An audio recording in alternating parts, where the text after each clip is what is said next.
Ya, Positive People, ada momen menarik saat kunjungan Abah Anies Baswedan ke Melbourne, Australia saat mengunjungi sebuah masjid, yaitu masjid pertama yang dibangun gitu ya, saat berdialog dengan komunitas Muslim Indonesia di sana. Abah Anies ini menceritakan terkait dengan Tom Lembong. Waduh, sebenarnya ada cerita apa di balik layarnya? Langsung aja kita dengarkan gitu kan ya, yang kami kutip dari masjid, akun YouTube Masjid Wastel gitu ya. Pastinya jangan lupa subscribe Aksa Nation. Terima kasih buat yang udah subscribe. Kita akan simak bersama-sama. Rencana ke Australia ini sudah agak panjang, tapi kami itu kemarin tidak berani ambil putusan di akhir. Kenapa? Bukan ambil putusan di akhir, waktu keberangkatan itu bergeser. Harusnya kita rencana kemarin, tapi geser karena seminggu terakhir ini sesudah ada keputusan abolisi dan amnesti, maka ada banyak aktivitas mendampingi sahabat yang baru saja keluar dari proses apa ya sebutnya, apa kata yang tepat ini ya. Saya tadi asalnya mau ngomong bebas, terus dikasih tahu Pak live streaming. Wah, hati-hati, saya bilang. Bener, saya tuh ngomong bebas di sini. Live streaming kan di streaming di sana kan? Oh iya, nanti belum selesai udah jadi berita sorenya nanti kan? Gue repot kita. Ya, jangan. Saya tuh sering kalau ada acara saya tanya dulu, mau bebas atau mau live? Oh enggak, jangan di sini udah terlanjur live, kasihan. Jangan. Udah live. Udah, jangan ya, udah. Udah. Saya jadi nyesel saya ceritain gitu. Makanya mengalami apa tadi saya milih kosakata yang paling tepat apa ya kira-kira ya gitu. Ya, bukan salah tangkap, nggak sengaja ketangkep. Iya. Tapi kasihan Tom Lembong itu, semua udah tahu ceritanya kan, udah ngikutin semua, ya, iya udah tahu lah ceritanya, udah tahu. Tapi saya mau cerita sedikit nih, Jadi, kenapa kok begitu rame sampai ada banyak sekali yang membela? Di awalnya tidak.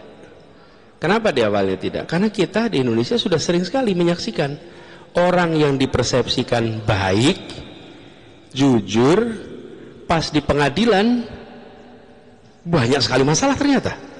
Jadi ketika Tom itu ditahan, kalau kami yang biasa kerja dekat tahu persis, ini orang-orang jujur. Tidak ada manusia sempurna, tidak ada manusia sempurna. Tapi di dalam urusan pekerjaan dia orang yang berintegritas.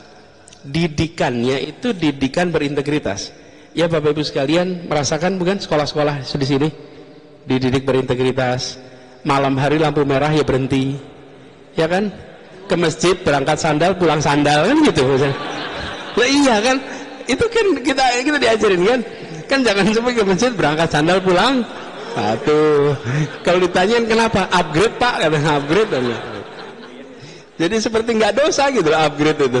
Nah, orang-orang yang dididik dengan kebiasaan pendidikan berintegritas itu tentu beda kan dengan yang tidak. Jadi ini bukan soal apa orang super mulia apa tidak. Nah, ini dibiasakan berintegritas.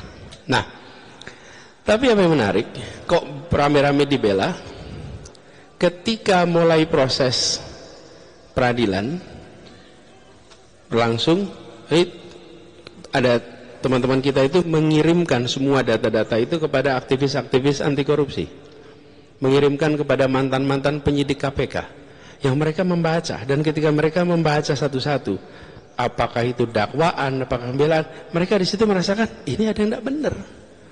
Jadi keyakinan orang bahwa ini salah itu bukan di awal, ketika sudah berjalan orang menyaksikan ini tidak betul. Bahkan yang paling sederhana, dituduh merugikan keuangan negara, dan karena itu dia ditangkap. Pertanyaannya, hitungan kerugiannya mana? Ditangkap tanggal 29 Oktober, hitungan kerugiannya nggak keluar sampai bulan Juni. Lalu terus kemarin nangkap alasannya apa? Ya nggak tahu kan? Itu filmnya persis itu. Kejarlah daku kau kutangkap ini Pak. Itu. Tapi apa misalnya sekalian?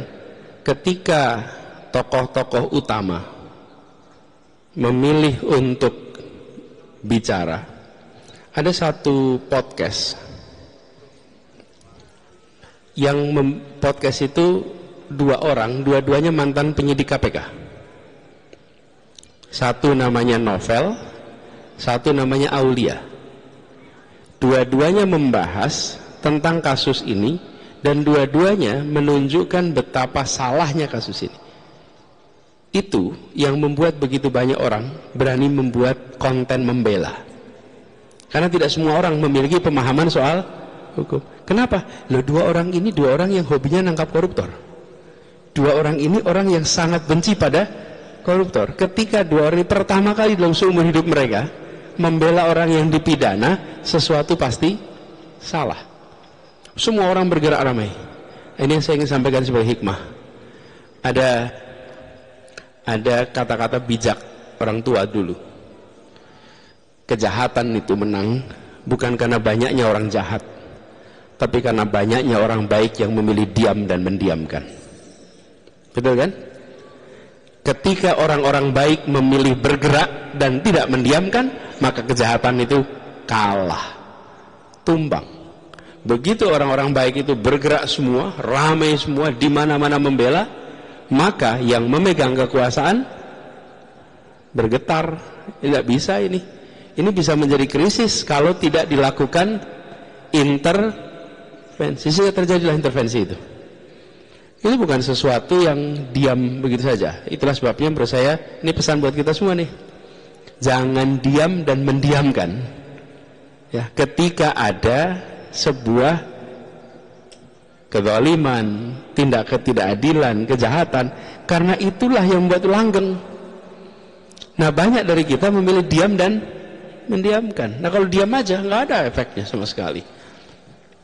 Jadi alhamdulillah ini sebuah peristiwa. Cuman dari peristiwa itu akhirnya banyak sekali rentetannya, dan kita bersyukur bahwa ini menjadi harapan, mudah-mudahan ada perbaikan hukum kita di Indonesia. Walaupun politik kita ini ramai, walaupun pasar kita ini tidak sempurna, tapi demokrasi dan perekonomian relatif bergerak maju. Yang belum bergerak maju adalah rule of law. Ini yang paling lemah. Ini yang paling bermasalah. Mudah-mudahan jadi entry point untuk perbaikan secara serius ke depan.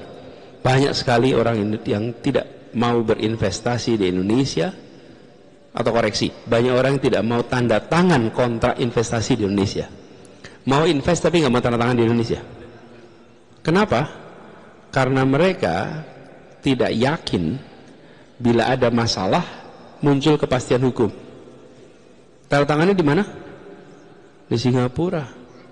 Jadi entitasnya yang dapat pajaknya Singapura. Semuanya masuk dicatat lewat Singapura, baru ke Indonesia. Karena kita tidak memberikan kepastian hukum. Nah, Bapak sekalian, kita ngobrol. Ini cerita perkembangan terakhir aja.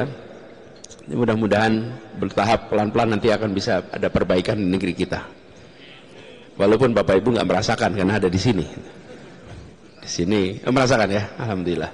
Silakan Bapak sekalian kalau ada yang mau nyampaikan pendapat, komentar. Ya, itu tadi Positive People, cerita dari Abah Anies Baswedan sedikit gitu kayak, tapi udah ke-spill gitu kan ya. Waduh, gimana nih kalau menurut Positive People? Nah, kita tahu juga bahwa hari ini kita juga update di mana Tom Lembong melakukan atau audiensi dengan komisi yudisial gitu kan ya, dan komisi yudisial menerima dan akan menindaklanjuti laporan dari Tom Lembong terkait hakim yang memberikan putusan tersebut. Dan pasti kita menunggu update-nya karena rencananya besok juga Tom Lembong akan beraudiensi dengan Ombudsman Republik Indonesia. Terima kasih buat yang udah nonton, jangan lupa subscribe Action Nation. Wassalamualaikum.